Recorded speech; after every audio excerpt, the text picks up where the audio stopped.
Señal UCT, un espacio de conversación con interesantes entrevistas todos los días.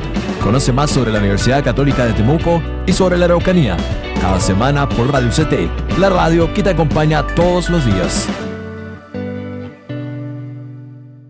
Hola, ¿qué tal? Bienvenidos, bienvenidas a este nuevo episodio de Señal UCT por Radio UCT, Radio El Conquistador. Estamos en Spotify también como Señal UCT, nos puede seguir a través de las plataformas radio.uct.cl para que pueda enterarse más sobre nuestra programación, sobre lo que se está conversando en la Universidad Católica de Temuco. Y hoy día, 22 de septiembre, saliendo de lo que fue este fin de semana largo de fiestas patrias, fin de semana 18ero, muchos seguramente disfrutaron.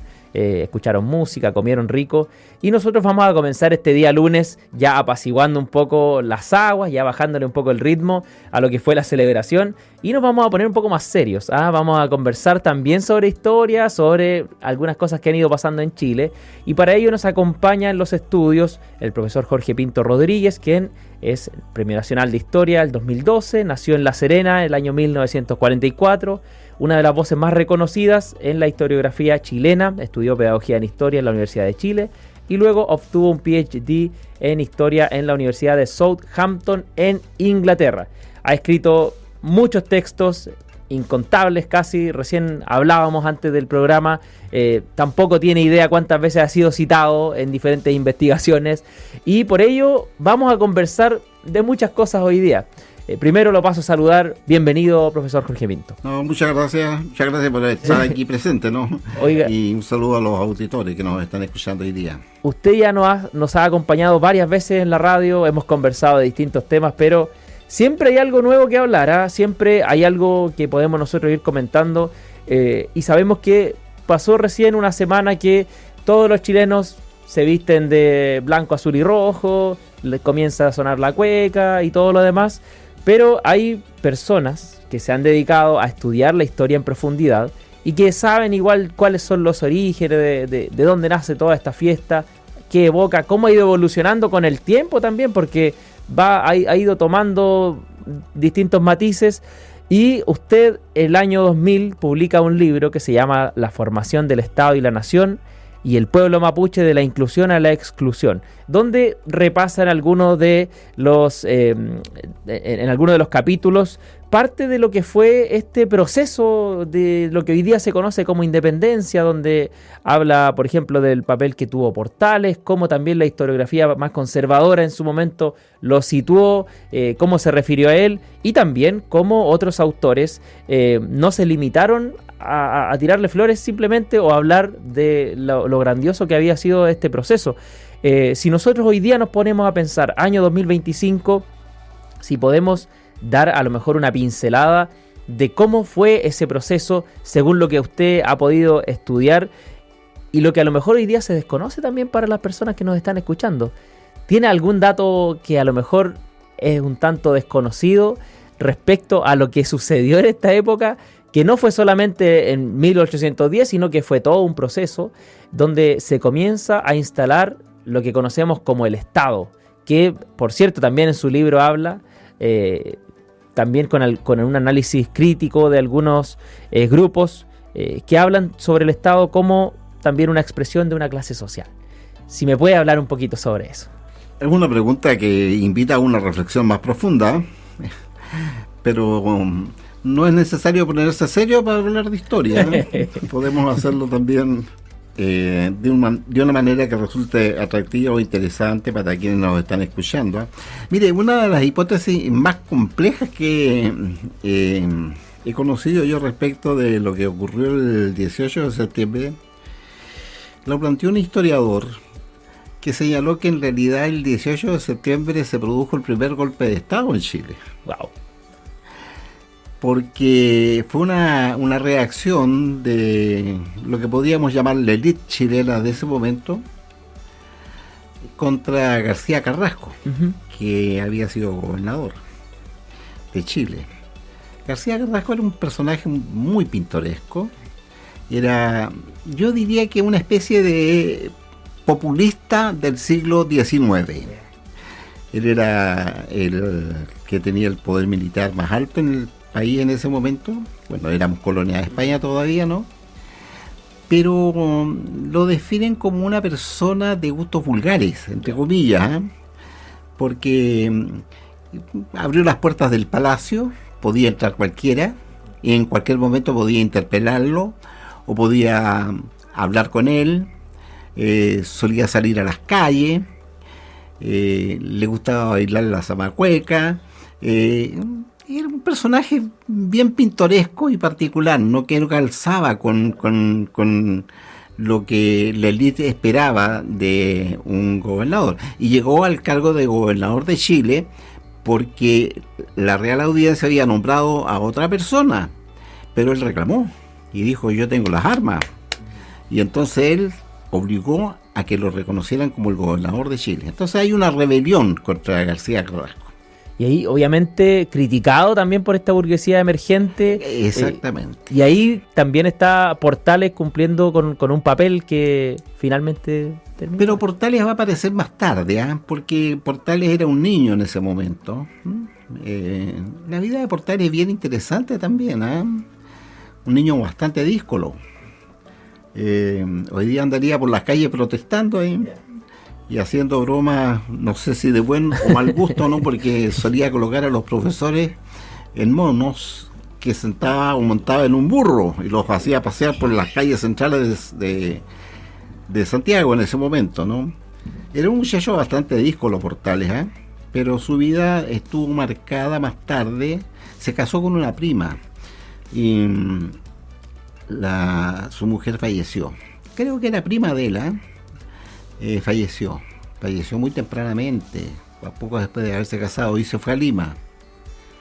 Y entonces el dolor que sintió Portales en ese momento cambió un poco su forma de ser.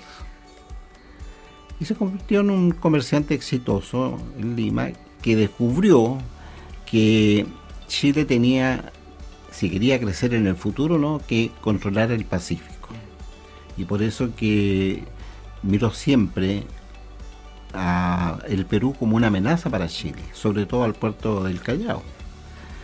Esas son las cosas curiosas que suelen ocurrir en la historia cuando alguien se aventura a hipótesis un poco temerarias, pero interesantes, ¿eh? Porque a la larga, en realidad, yo creo que fue una rebelión de la élite del 18 de septiembre, haya sido contra García Carrasco o contra las reformas borbónicas que buscaron recuperar América, cuyo control había perdido.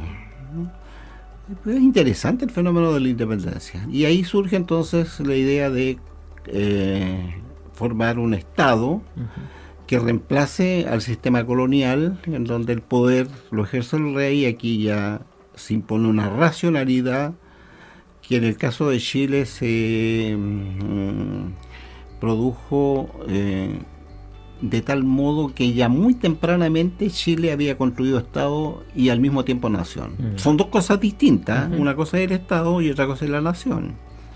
El Estado, para que pueda tener capacidad de gobernar al pueblo, necesita crear un sentimiento de identidad nacional.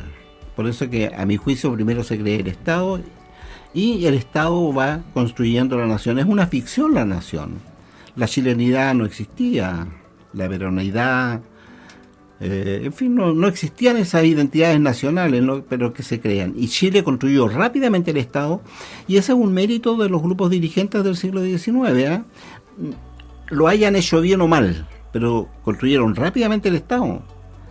El Estado en la década del 20 ya estaba constituido, ¿no? Y todo el aparataje del Estado estaba constituido, y al mismo tiempo estaba construida la idea de nación, la identidad nacional.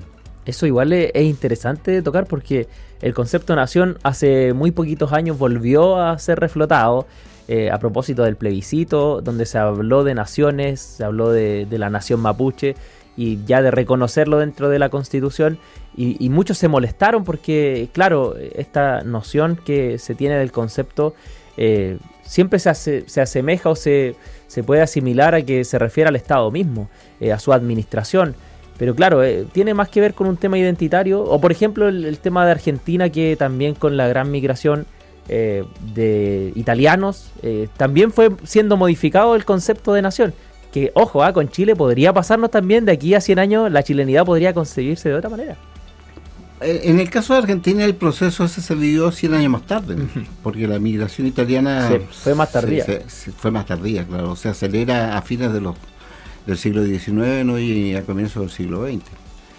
Hay un libro muy interesante que los viejos leíamos cuando éramos niños, Corazón, de Edmundo D'Amicis.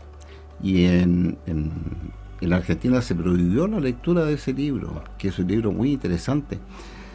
Porque uno de los cuentos, en ese libro aparece un cuento todos los meses, ¿no? De los Apeninos a los Andes. Entonces, ¿cómo hacer de los italianos que llegaban argentinos si estaban pensando siempre en los Apeninos, estaban pensando en la tierra lejana que dejaron allá en Europa, etcétera, etcétera? Entonces sacaron ese libro de circulación de las escuelas, no se podía leer. En Chile no fue necesario eso, pero muy prontamente Chile construyó, la élite construyó esta identidad nacional. Eso es meritorio, pero quizás el error fue haber construido una nación sin desconocer las identidades regionales y las identidades de algunos pueblos como el pueblo mapuche. Entonces se creó un Estado uninacional en vez de un Estado plurinacional. Pero, en fin, esa idea ha surgido más bien en estos últimos 60 años, ¿no? 70 años ha aparecido ya como un fenómeno público, pero en el interior de la sociedad mapuche, esa idea de identidad mapuche estuvo presente desde la independencia. El libro se llama De la inclusión a la exclusión, el libro al cual usted hacía referencia. Inclusión porque al comienzo se intentó incluir al pueblo mapuche en el proceso con reconocimiento de pueblo. En el debate constitucional del año 28, Gaspar Marín dijo, ¿no?, que la relación de Chile con el pueblo mapuche debería ser entre nación y nación, o sea, un Estado plurinacional. Claro. Pero construimos un Estado uninacional. Cantemos todo de Chile Magallanes, ¿no? Claro. Como que somos un país en el que todos nos sentimos chilenos y desconocemos las identidades regionales. Bueno, y ese centralismo también se ve en muchas otras cosas, pues desde las políticas públicas, desde la cultura misma. Qué diferente cómo se ha dado también en otras naciones acá cercanas, por ejemplo en el caso de Paraguay o de Bolivia mismo, que también los pueblos de cierta forma son más reconocidos. Acá hay una parte de la historia donde también se da cuenta de este tipo de invisibilización, se le puede llamar, y que hoy día, claro, la chilenidad uno la reconoce como necesariamente la cueca, el rodeo, la comida, la vestimenta del guaso, y que a lo mejor en otros lugares de Chile nunca se conoció a ese guaso. Así es, efectivamente, pero con sus debilidades y fortalezas, no hay que reconocer que en el siglo XIX nosotros construimos rápidamente el Estado y esta identidad nacional que quizás pudo haber sido distinta en el sentido de haber reconocido la plurinacionalidad como un factor que potencia al Estado. Claro. Porque se evitan los conflictos que tenemos hoy día, ¿no? Porque uninacional derivó después en una serie de abusos, de atropellos, de discriminaciones negativas, y eso es lo que ha ido creando un sentimiento de odiosidad del mapuche hacia el huinca, de resentimiento, porque, reitero, ¿no?, eso se expresó en abusos, discriminaciones, pérdida de tierras, etcétera, etcétera. Profesor, usted nace en La Serena. Así es. ¿Es oriundo de allá? ¿Hasta qué edad aprox estuvo en La Serena? ¿Lo guarda como su tierra natal y lo atesora? ¿O ya se siente más de la Araucanía? ¿Cómo lo vive eso? No, yo sigo siendo serenés. Ya. Sigo siendo un hombre de la región de Coquimbo. Esa identidad no se pierde nunca. Es decir, en cada uno de nosotros hay distintas identidades que se van sumando. Sí. Desde luego hay una identidad de género, quizás precozmente uno siente esa identidad, no la percibe, cual sea la opción que tengamos, ¿no? Muy legítima todas, por supuesto. La identidad de género, está la identidad territorial, el lugar donde uno nació, está más tarde la identidad religiosa, la identidad política, la identidad profesional. Hay varias identidades, pero en realidad todas esas identidades conviven con una identidad mayor que es la identidad nacional. Yo sigo siendo serenense y mi sueño es radicarme definitivamente en mi tierra. Wow. Yo no dejo de ir todos los meses a Serena, ¿no? Un buen viaje. Y la verdad es que la gente de esa tierra es migrante estática. Nosotros deambulamos por cualquier... Mira, Gabriela Mistral lo refleja nítidamente, ¿no? La frase la tomo de Gabriela Mistral, una descripción que se hace de Gabriela Mistral, ¿no? Es una errante estática. Uno puede andar por cualquier parte del mundo... Deambulando, pero la identidad es estática. Estamos siempre... Nuestra referencia es el norte chico. Cuando yo visito cualquier lugar, mira, tiene algo de... Lo que yo veo en el Valle de Elqui, lo que veo en Punitaqui, lo que veo en Combarralá, lo que veo en Ovalle, etcétera, etcétera. Profesor, y eso igual, ¿usted cómo vivió desde temprana edad la chilenidad y toda esta festividad? ¿Era distinto acá al sur? ¿Cómo se vivía? ¿Qué se hacía el fin de semana? ¿Cuál era a lo mejor algo típico que usted recuerda de La Serena, que sí o sí tenía que estar la semana del 18? Bueno, yo vivía en Serena, pero también vivía en Antofagasta. Yeah. Yo soy hombre del norte, ¿eh? Sí, bien del norte. Entonces,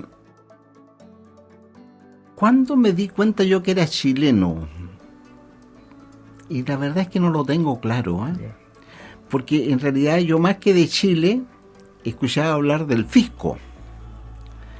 El fisco era la figura que yo asociaba a lo que podría ser un país. Yeah. Mi madre era profesora de enseñanza básica, se había titulado de profesora urbanista en la Normal de La Serena, y mi padre era funcionario público, trabajaba en tesorería. Entonces yo me imaginaba al fisco como un señor gordo, muy gordo, un poco también una imagen que aparecía en un silabario con el que nosotros aprendíamos a leer, el silabario hispanoamericano, ¿no? Un clásico. Entonces ahí aparecía un señor gordo, ¿no? Fumando pipa. Yo me imaginaba a este señor así, pero de una riqueza inmensa, una especie de MacPato, así, ¿no? Que nadaba en billetes y en monedas, ¿no? Y este señor era muy tacaño cuando nos daba reajustes, y era muy generoso cuando daba reajustes que dejaba conforme a los empleados públicos. Esa fue la primera imagen que tuve yo. Y del país mismo, del territorio, yo tenía una imagen también bastante distorsionada, porque en ese tiempo los mapas que uno veía eran mapas que el país aparecía dividido en tres partes, porque como somos un país tan largo, no cabía en una sola tela. Entonces ponían una parte que terminaba por ahí, debe haber sido como por Aconcagua más o menos, ¿no? Luego aparecía otra parte que terminaría por acá por Concepción, ¿no? Y finalmente la parte austral. Eran, me acuerdo yo, tres franjas, ¿no? Sí. Entonces cuando yo miraba el mapa, yo estaba convencido que La Serena estaba casi paralelo a Santiago, más o menos, ¿eh? Entonces decía yo, mira, si es caminar para allá nomás, y ahí está Santiago. Pero Santiago casi nosotros no lo escuchábamos. Yo nací en La Serena, pero yo vivía en Punitaqui, en el Valle de Elqui, en Piscualquia, pero íbamos siempre a Serena. Entonces, en Punitaqui se escuchaba Radio Splendid de Buenos Aires. Mi padre tenía una radio a batería que se prendía nada más que el domingo. El domingo se encendía la radio, pero no había electricidad. Entonces, la única radio que se captaba era Radio Splendid de Buenos Aires. Entonces, por Radio Splendid yo escuchaba algo. Los viejos, claro, después del almuerzo prendían la radio, ¿no? Y escuchaban una hora noticias, vaya a saber qué cosa. Diarios que yo recuerdo no llegaban. Wow. Después, cuando vivía en el norte, las revistas llegaban con una semana de atraso. En el tren del día jueves llegaba el Bea, el Ercilla, Y había un diario local allá que era La Prensa, el Mercurio de Antofagasta, que tenía un diario La Prensa que llegaba a Tocopilla todas las mañanas. Pero se leía poco eso. Las revistas sí que las leíamos nosotros. El OK, el Bea, el Ercilla, esa era la revista que yo veía en mi casa. Pero leíamos las noticias nosotros convencidos de que habían ocurrido el día anterior, y no, habían ocurrido una semana antes. Había un desfase importante ahí. Un dato curioso respecto a la independencia. ¿Sabe usted por qué se celebra la Pampilla en Coquimbo? A ver, vamos con eso. Porque la Pampilla se celebra el día 20. Uh-huh. Porque el día 20 se tuvo noticia de la primera junta de gobierno recién. Ahí llegó. Recién, claro. Con una semana de atraso. Más de una semana de atraso. Entonces celebraron la independencia no el 18 de septiembre, sino que la celebraron el día 20. Y por eso hay que hacer la Pampilla el día 20. Claro, mire. El día 20 se hace la Pampilla de Coquimbo, porque ahí se supo que... Y para usted igual esa era la festividad, ¿o no? La Pampilla, que recuerde... La Pampilla, no, yo no iba... Yo ya mayor fui a la Pampilla varias veces, ya en Serena. Pero, ¿cómo celebrábamos el 18? No tengo una imagen muy clara yo, no tengo una imagen muy clara, porque en el norte en realidad la empanada se hacía de una manera muy distinta, tenía un cierto sabor dulzón, pero lo que más comíamos nosotros eran unas tortillas que ponían sobre el rescoldo de un brasero, porque tampoco había gas, parafina, no se cocinaba a leña o a carbón. Y tenían un horno de barro. Eso sí que me acuerdo, del horno de barro, porque ahí tiraban un cabrito y se asaba cabrito. Era delicioso en realidad. Yo ese sabor difícilmente lo vuelvo a encontrar ahora. Se hacía mucho cabrito asado. Con las comidas propias de ella. La chuchoca, por ejemplo, se come mucho allá. Entonces se hacía puré de chuchoca, alimentos propios de la zona. Qué interesante, profesor, cómo se celebra en diferentes partes de Chile esta fiesta de la chilenidad, también fiestas patrias que acabamos de celebrar este fin de semana largo que pasó y que muchos también se están preparando para el 18, chicos, nos faltan. Nosotros por nuestra parte ya estamos finalizando este primer bloque hablando con el profesor Jorge Pinto Rodríguez, quien ha estado comentando parte de lo que es nuestra historia más reciente y cómo también nace el Estado y la nación chilena. Recuerda que puedes dar el salto que va a transformar tu futuro, porque la Escuela de Posgrado de la Universidad Católica de Temuco te invita a especializarte con programas de magíster y doctorado pensados para impactar el territorio y proyectarte al mundo. Forma parte de una comunidad comprometida con el cambio desde la ciencia, la educación y la sustentabilidad. Postula hoy en posgrado.uct.cl porque es momento de crecer y avanzar. Nosotros vamos a una pequeña pausa comercial y ya regresamos con más Señal UCT. Señal UCT, un espacio de conversación con interesantes entrevistas todos los días. Conoce más sobre la Universidad Católica de Temuco y sobre la Araucanía. Cada semana por Radio UCT, la radio que te acompaña todos los días.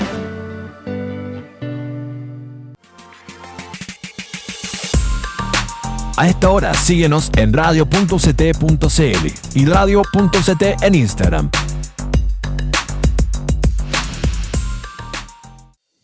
Y estamos de regreso con más Señal UCT, hablando a esta hora con el profesor Jorge Pinto, Premio Nacional de Historia del año 2012, que hoy día también nos ha estado conversando sobre historias. Vamos a pasar nos vamos a ir, pero de sopetón, a lo que es la historia más reciente de su vida, dirigiendo este instituto, el Tallin Pehuán. ¿Cómo ha sido este año con el Tallin Pehuán? Este instituto que ha logrado también realizar investigaciones. Usted anduvo, lo conversamos hace poco tiempo, recorriendo las rutas ancestrales, y ese es un trabajo tremendo igual que han podido desarrollar. ¿Cómo va este 2025 con el instituto? Han estado desarrollando y liderando algunas iniciativas, conversatorios, han presentado libros. ¿Cómo va también ese trabajo, profesor? Cuando yo llegué a la Católica, hablé con Monseñor Vargas y le dije que yo quería continuar el trabajo que estábamos haciendo y que lo habíamos puesto en marcha también en la Comisión que nosotros llamábamos Comisión Vargas o Comisión Bachelet. Y Monseñor Vargas me abrió las puertas de la Católica, yo a él le debo mucho. Tengo un gran recuerdo del obispo. Afortunadamente en la Católica se trabaja con plena libertad, con respaldo institucional, sin cuestionamientos, y en ese sentido nosotros hemos puesto los énfasis en algunas cuestiones que son claves. Por ejemplo, en primer lugar, en la formación de nuestros estudiantes. Hacemos clases en la Universidad Católica, en la carrera de Historia y en los programas de posgrado. En segundo lugar, a través de vínculos con las escuelas, que ese vínculo fue nuevo para mí. En la Universidad Católica el énfasis está puesto en la educación. Focalizamos la atención en la docencia y en la formación de profesores. Pero profesores conscientes de que vivimos en una región que está atrapada por conflictos que tenemos que superar. Y que van a superar los más jóvenes. Ya nosotros hicimos el trabajo que hicimos. Y los programas de posgrado igualmente. La Universidad Católica no tiene temor a abordar temas de contingencia nacional. En ese sentido, yo creo que la Católica tiene esa virtud y ese mérito. Bueno, en primer lugar, cuando yo llego acá, la primera persona que conocí fue a don Ricardo Fernando, que me recomendaron que lo visitara cuando llegara acá. Atendía, me acuerdo yo en ese tiempo, en donde está la rectoría actualmente, ¿no? En la casona, en 18 de septiembre, con la Avenida Alemania. Ahí tenía una oficina, él dirigía el Instituto de Teología. Después con José Manuel Zavala, con el propio Aliro, que fue rector, ¿no? A quien le debo mucho también. Tengo una deuda de gratitud con Aliro, el rector, que nos apoyó mucho, y hoy día con Marcela Bomber, que también es una rectora que nos apoya y nos da plenas garantías de poder trabajar sin dificultades. Entonces fue un proceso gradual, pero nosotros estamos focalizados en el instituto hoy día, en la docencia, en la vinculación con el medio. Lo hacemos a través de las escuelas, a través de los vínculos con instituciones universitarias del país y del extranjero. El libro ese al que usted hacía referencia, el de las rutas de los pueblos ancestrales, ¿no? Convocó un grupo de casi 20 investigadores, varios de ellos argentinos, había una que estaba en Estados Unidos, en fin, y de Atacama al sur, hasta Osorno. Una experiencia muy interesante, que me permitió a mí, bueno, yo he recorrido América del Sur, lo hago por tierra. Entonces, desde Bolivia hasta he llegado, no he logrado llegar por tierra a Punta Arenas, pero me conozco las rutas mejor que cualquiera. Oye, ¿y se toma caminos como que son un poco más locales o anda por la Panamericana y rutas grandes? No, rutas nacionales y rutas secundarias. En el caso de Chile hay una sola ruta, ¿no? Claro. Pero que se bifurca, ¿no? Sí. Pero Chile lo he recorrido bastante. Pero por tierra lo he recorrido hasta Futaleufú, parece. Ya. Ahí. Por tierra intenté ir una vez a Punta Arenas, pero el viento me detuvo. No, es complicado. Muy complicado, sí, ¿no? El viento azota y decidí devolverme. Llegué a Esquel, en Argentina. He recorrido en la Argentina, lo he recorrido completo. Bolivia hasta Santa Cruz por acá, y claro, por avión he tenido que llegar a La Paz y a Cochabamba. No, porque hay pasar entre medio de la sierra boliviana. Pero he ido por tierra hasta Lima. Ya. Wow. De manera que eso le permite a uno conocer los países por dentro. Cuando uno vuela, ve... Se salta ahí... Los aeropuertos y también he cruzado varias veces, ¿no? En avión. Pero no ve los países... Claro. Los países que uno desconoce muchas veces cuando viaja en avión, ¿no? Los países por dentro, por decirlo de alguna manera. Y que en las periferias siempre hay harta riqueza, ¿eh? Mucha riqueza. Y uno va viendo los asentamientos, igual las lógicas que tuvieron a través de la historia, a través del tiempo. Todavía se mantiene una lógica, por ejemplo, usted recorrió las rutas ancestrales y ahí eran rutas comerciales que hasta el día de hoy uno puede ver y que están muy bien marcadas y que se ven los asentamientos claros donde pasaba cada uno de los comercios locales. Pues. Claro. No, sin duda, ¿no? Pero lo interesante es que ese fue un gran aporte de los pueblos ancestrales, ¿eh? Del pueblo de Aguita, del pueblo mapuche, tanto en el lado chileno como en el lado argentino, ¿no? Porque las rutas que hizo la corona, que estableció, eran las rutas de los pueblos ancestrales, y el Estado montó sus rutas sobre las rutas que trazaron los españoles. Por lo tanto, ahí perviven todavía perviven esas rutas. Ese es un aporte notable de los pueblos ancestrales que hay que valorar. Usted recién habló, por ejemplo, de los Diaguitas. Si usted pudiera darme algún pueblo ancestral que sea infravalorado y que no se habla nunca en la historia, y que usted dice, este es muy interesante y que a lo mejor daría para hacer películas, etcétera, pero que no comercialmente no llama mucho la atención o que no se ha estudiado mucho y que, ojo, podrían estar escuchándonos jóvenes que a lo mejor les interesa la historia, algún pueblo que usted me recomiende, que te diga, esta historia te va a dejar impresionado. Hablaría de mi pueblo, porque yo soy de Aguita. La cultura de Aguita es notable. Mire, yo digo, la forma como se vive en el norte es muy distinta a como se vive acá, ¿no? Aquí estamos atrapados por conflictos, tensiones, etcétera.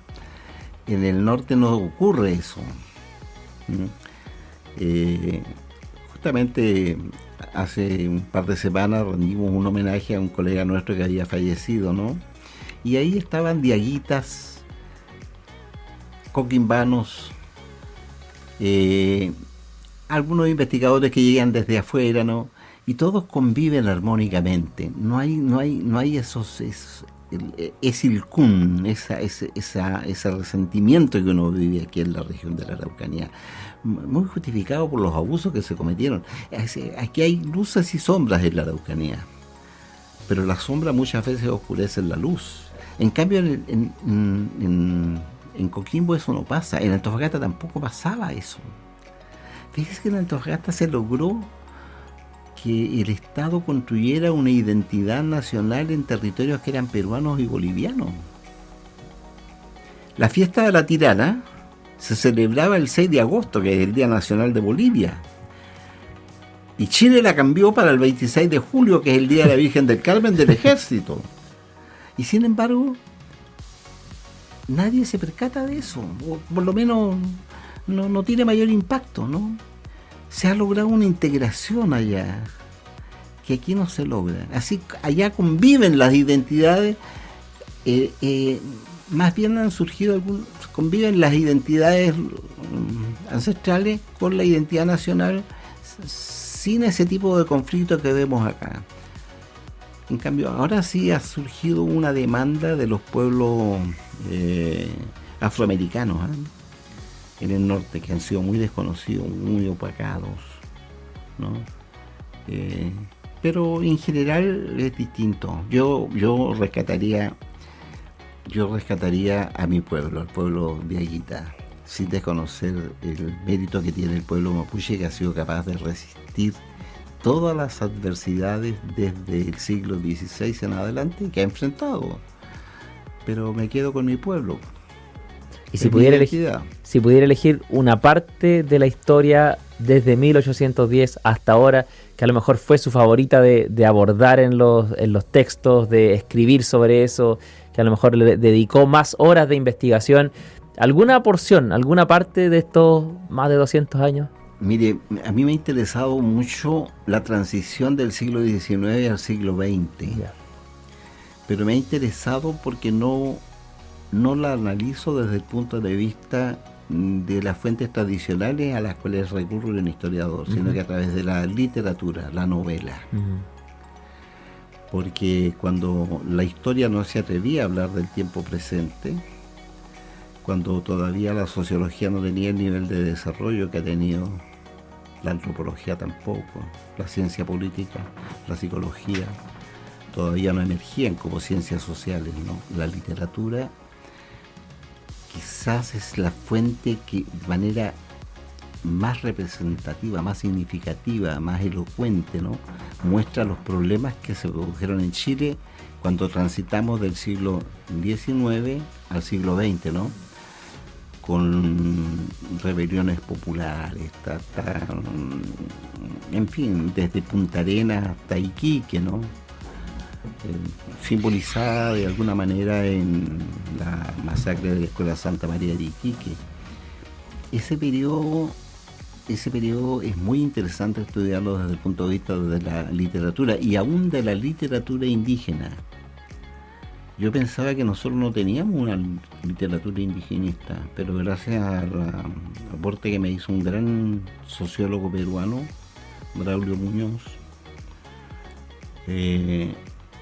yo entendí que había que indagar y explorar un poco más, y efectivamente hay una literatura muy interesante, pero no solo en Chile, ¿no?, en Perú, en Ecuador, en Argentina.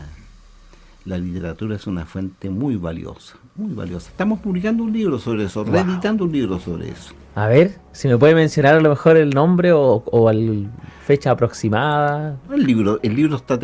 Ese libro se publicó originalmente, la primera edición de ese libro se hizo el año 2010 más o menos. Lo publicó la Metropolitana de Ciencias de la Educación de Santiago.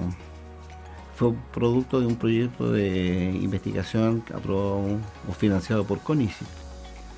Y ahí hay un artículo de Guillermo Bravo, un artículo de Jaime Quesada, hay un artículo de profesor de Concepción lamentablemente fallecido, Gilberto Riviños, y hay un artículo mío. Ese libro es imposible ubicarlo, entonces nosotros lo estamos reeditando. Estaría por aparecer en estos meses, en estas semanas, tal vez, o meses, pero tiene que aparecer ahora, ya, pero con algunas transformaciones y cambios, un nuevo prólogo, una introducción distinta. Lo publica Andrea Armijo y Liuba Boris, que son investigadoras del Instituto Toyin-Peh Huan. ¿El nombre del libro? Nosotros le pusimos ahora la literatura como fuentes para el estudio de la historia. Wow. La literatura para mí me cautivó la literatura. Yo no había estudiado literatura. La única vez que he ido a hacer clases a Estados Unidos, no hice clases de historia, hice clases de literatura. Porque la cantidad de textos que he leído en este último tiempo, en los últimos 15 años, están volcados más hacia la literatura. Está publicando un libro sobre Gabriela Mistral, una figura notable. Recorrimos la trayectoria de Gabriela Mistral desde Punta Arenas y lo hicimos al revés, desde Punta Arenas hasta Antofagasta. Le siguieron los pasos. Le seguimos los pasos. Entonces, parte el libro con un artículo sobre Gabriela Mistral en Magallanes. Después viene un artículo mío porque viene la siguiente ciudad en la que estuvo fue Lontraiguén y Temuco. Yo lo titulé, creo que Gabriela Mistral en las tierras de la lluvia y del pueblo mapuche. Gabriela Mistral es una figura, pero de una riqueza difícil de poder medir y evaluar. Yo soy mistraliano. Y después seguimos con Gabriela Mistral para el norte, los Andes, Santiago, Coquimbo, hasta Antofagasta. Eso. Wow. Ese periodo me interesa. Vienen cosas para el Toyin-Peh Huan. Sí, se está avanzando, sí. Se está trabajando. Sí. Profesor, ya nos está alcanzando el tiempo. Voy a dejar el micrófono abierto para que pueda hacer alguna reflexión sobre esta tremenda fecha que acabamos de celebrar y que en todo Chile se conoce como la celebración de fiestas patrias. A lo mejor un libro que a usted le guste, algo que quiera recomendar dentro de esa literatura que acababa de mencionar y que también los chilenos y chilenas puedan conocer un poco más sobre nuestra propia historia. Hay un libro en particular que a mí me ha llamado mucho la atención en realidad en este último tiempo, ¿no? Es un trabajo de un historiador chileno que lamentablemente está en una situación muy compleja. Fue acusado de un delito y eso lo tuvo en la cárcel varios años. Que replica un poco, no replica, más bien reproduce un texto de Sergio Villalobos que se llama Tradición y Reforma. Es un libro de Leonardo León, no recuerdo en estos momentos exactamente el título del libro de Leonardo, pero ahí plantea las complejidades de la independencia.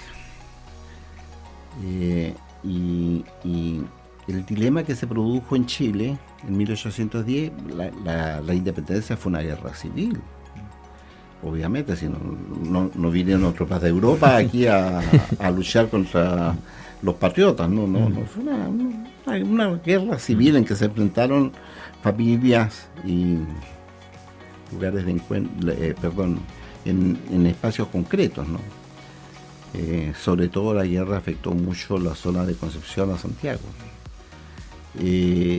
Ese libro sobre la independencia a mí me parece que es muy interesante, es un libro voluminoso, ese, y los trabajos también de Rafael Sagredo, sobre todo el aparataje que instala Chile cuando se cree el Estado, porque yo abordo la formación del Estado en términos más generales, pero en el detalle los trabajos de Rafael Sagredo han sido muy, muy interesantes. Es lo que estoy recordando en estos momentos, sí, eso es lo que estoy recordando en estos momentos. Ya hace tanto tiempo que dejé de preocuparme de ese momento de la historia de Chile que ya hoy día estoy en otros temas ya. Entonces, eso. Muchas gracias, profesor.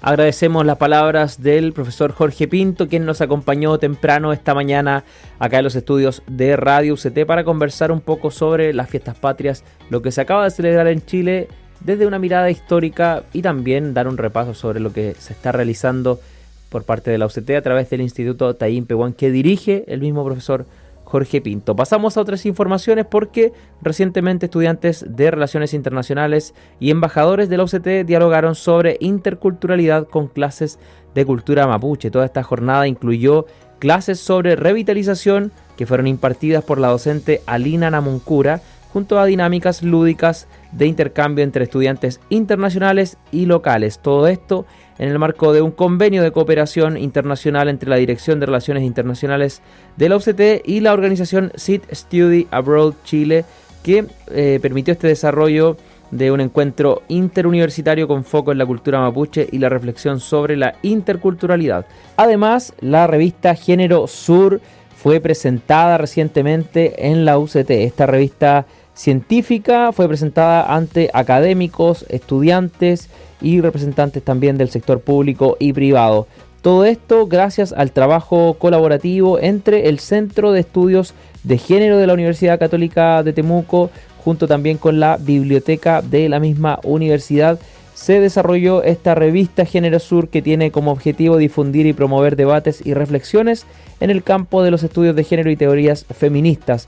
La publicación, que tiene carácter inter y transdisciplinar, con especial énfasis en el sur global, es de acceso abierto y se puede acceder a ella a través de la página generosur.uct.cl. Esta actividad estuvo encabezada por el vicerrector de Investigación y Posgrado, Claudio Inostroza Blanchetó, también la vicerrectora académica Felisa Sola Rocha y la directora del Centro de Estudios de Género, la doctora Natalia Cárdenas Marín.